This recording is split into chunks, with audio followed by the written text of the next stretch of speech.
Hey everybody, I'm James Gunn. I'm the co-CEO of DC Studios. So as many of you know, DC has been disconnected in film and television for a long time. And it's one of, our jobs, mine and Peter's, is to come in and make sure the DCU is connected in film, television, gaming, and animation. That the characters are consistent, played by the same actors, and it works within one story. And if something is outside of that, like Matt Reeves' Batman or Todd Phillips' Joker or Teen Titans Go, that it is clearly labeled as DC Elseworlds, outside of the mainstream DCU continuity. Now, Peter and I have gotten pretty lucky in terms of the 4 projects that are coming out over the next year. First, we have Shazam! Fury of the Gods. Shazam has always been off kind of in his own part of the DCU, so he connects very well. That moves directly into The Flash, a fantastic movie that I really love that resets the entire DC universe. And then to move into Blue Beetle,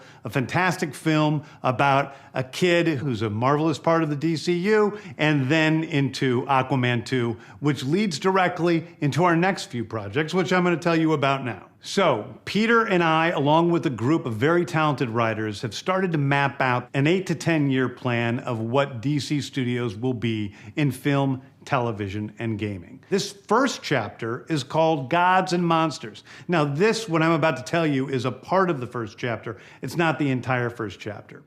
The first project is Creature Commandos. Creature Commandos is an animated series. I've written all the episodes. Something we're going to do that's a little bit different at DC is we're going to have characters move into animation, out of animation, usually having the same actor play their voice as who plays them in live action. The next project up is Waller. This is a story of Amanda Waller, played by Viola Davis. Viola Davis is going to team up with members of Team Peacemaker, and this is a story that's been created by Crystal Henry, who did Watchmen, and Jeremy Carver, who created the Doom Patrol. It is a fantastic story that's out of this world, and I can't wait for people to see it. Okay, next up is the big one, the true beginning of the DCU. This is called Superman Legacy. This is being written by me. I'm in the middle of it. I'm having a great time doing it.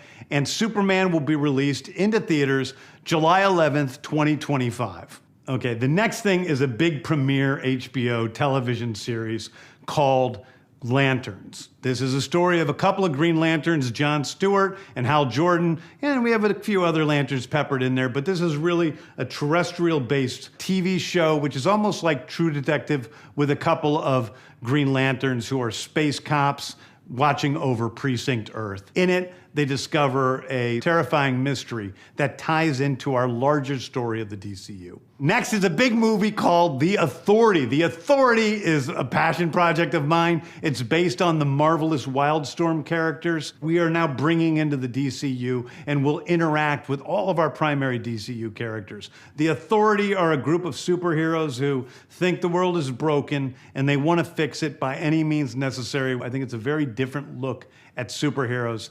We're doing a television series called Paradise Lost.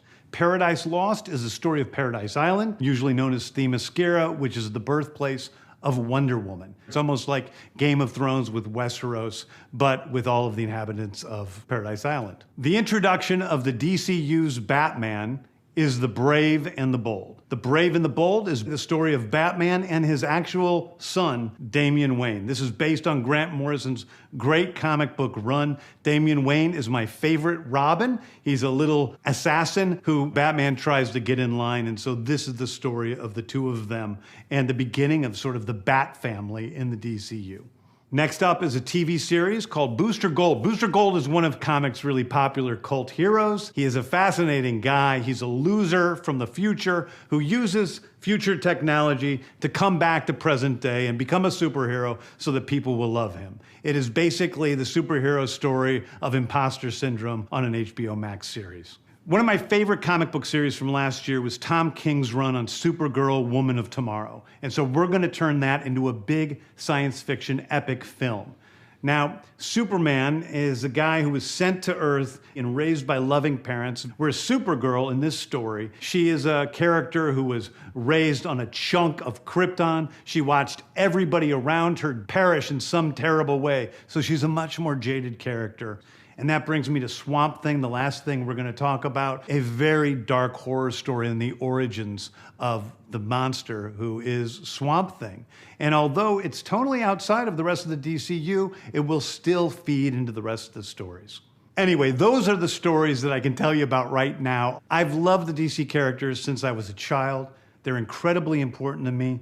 I knew that this was a once-in-a-lifetime opportunity to do something very different. One of the things that's very important for me in all of these movies and TV series is that the director's vision and the vision of the writers and all of the creators is unique and something special. Storytelling is always king. That's all that matters to us. And I want to be true to those stories. I want to be true to you guys and really give you something different than you've ever seen before. Anyway, thank you, everybody. I appreciate you watching. I hope this was exciting for you because it's really exciting for me. And I can't wait to start to dive into these stories with you guys on this grand adventure.